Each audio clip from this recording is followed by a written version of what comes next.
औज़ुबिल्लाहिमिनश्शैतानिर्रजीम बिस्मिल्लाहिर्रहमानिर्रहीम। अस्सलाम वालेकुम students and welcome to my channel. ये आ गई हमारी CS304 की GDB ग्रेडेड डिस्कशन बोर्ड।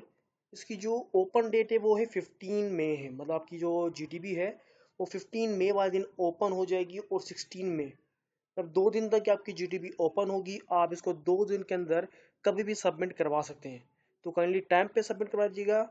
उसके बाद आगे बढ़ते हैं। ये हमें एक टॉपिक दिया है, इससे रिलेटेड हमें क्या करना है, आंसर देना है। ठीक है, आपको टॉपिक हमारा को जो मेंशन है दिया किया गया है इसे समझ लेते हैं। इसमें हमसे क्या पूछा गया है। सिंपली कह रहे हैं कि human body has different parts, every part has a different function to perform the brain for cognitive activity.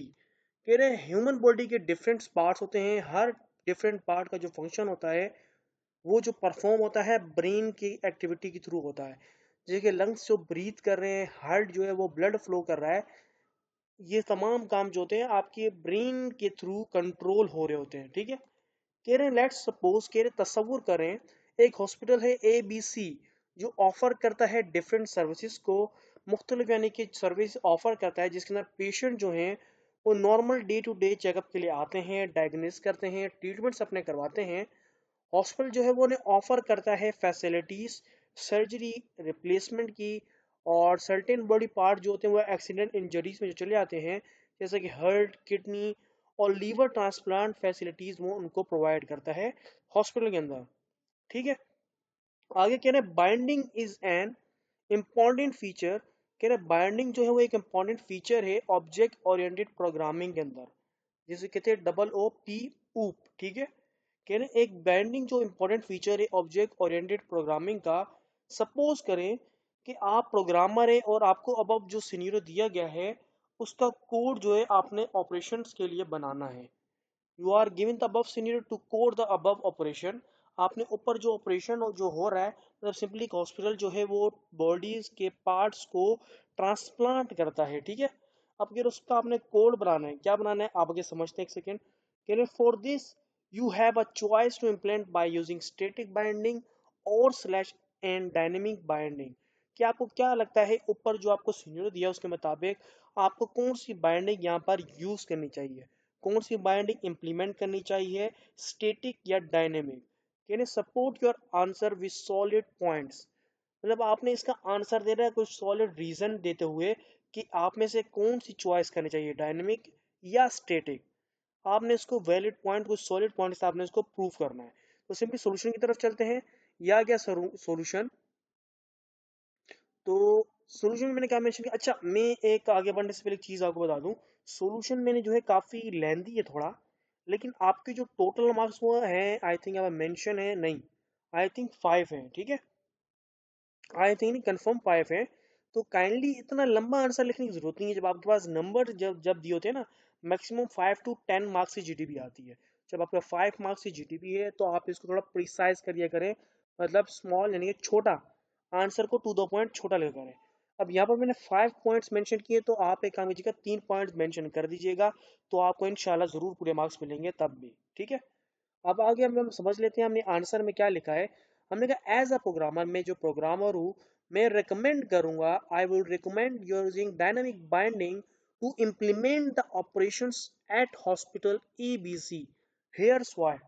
मैंने कहा एज अ प्रोग्रामर मेरी चॉइस है कि मैं डायनेमिक बाइंडिंग को यूज करूंगा।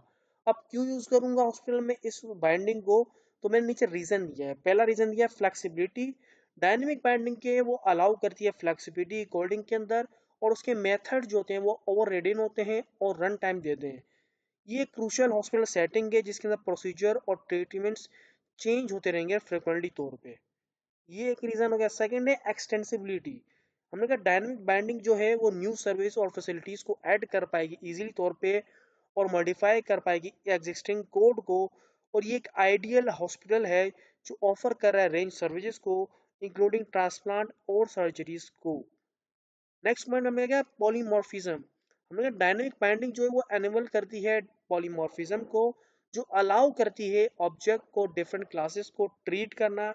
ऑब्जेक्ट के जो कॉमन सुपर क्लास होती हैं उनको और hospital B A B C का मीन्स मतलब डिफरेंट बॉडी पार्ट्स उसके अंदर हैं, can be treat as object, उसको ट्रीट किया जाएगा ऑब्जेक्ट के तौर पे। और कॉमन जो क्लास होगी वो होगी ऑर्गन एग्जाम्पल वगैरह, ठीक है। हमने कहा making code more usable and efficient, ताकि हमारा कोड जो है मोर यूजेबल हो सके और एफिशिएंट दिखे। नेक्स्ट पॉइंट हमने मेंशन किया है कि रन टाइम डिसीजन, इसका जो रन टाइम डिसीजन है, हमने कहा डायनेमिक बाइंडिंग जो है वो एनेबल करती है डिसीजन को, हमें फैसला करने देती है कि हम कितना इसका रन टाइम रखें और रेदर हम इसको कंपाइल टाइम रखें। ये यूजफुल है हॉस्पिटल की सेटिंग के लिए, ट्रीटमेंट के लिए, डिसीजंस के लिए, और ऑफन ये आपको पेशेंट की कंडीशन और टेस्ट के रिजल्ट भी दिखाएगा। नेक्स्ट पॉइंट है हमने कहा इजियर मेंटेनेंस। डायनेमिक बाइंडिंग जो है वो एक इजी तौर पे मॉडिफाई भी जाती है, उसका कोड भी एक्सटेंड हो जाता है, अफेक्ट किए बगैर एक्सिस्टिंग फंक्शनलिटी को भी ये चेंज कर सकता है, एक्सटेंड कर सकता है। और ये रिड्यूस करता है मेंटेनेंस कॉस्ट को और इंश्योर करता है कि सिस्टम जो है एडेप्टेबल रहे, चेंज ना हो हॉस्पिटल के ऑपरेशंस को, ठीक है। हमने आगे कहा इन कंट्रास्ट अगर देखा जाए, लास्ट हमने एक दिया है, हमने कहा स्टेटिक बाइंडिंग जो है हमने क्यों नहीं यूज किया। हमने कहा स्टेटिक बाइंडिंग जो है लिमिट फ्लेक्सिबिलिटी देती है, एक्सटेंसिबिलिटी देती है, और मेक करती है लेस सुटेबल है डायनेमिक हॉस्पिटल एनवायरनमेंट के चक्कर में, ये बहुत ही कम हमारे को जरूरत पड़ेगी, ठीक है। तो यहाँ पर हो गया आपका answer complete. Kindly please channel को जरूर सब्सक्राइब कीजिएगा। इंशाल्लाह बहुत जल्द मिलता हूँ किसी एक नए वीडियो में आपकी हेल्प करते हुए। तब तक के लिए अल्लाह हाफिज।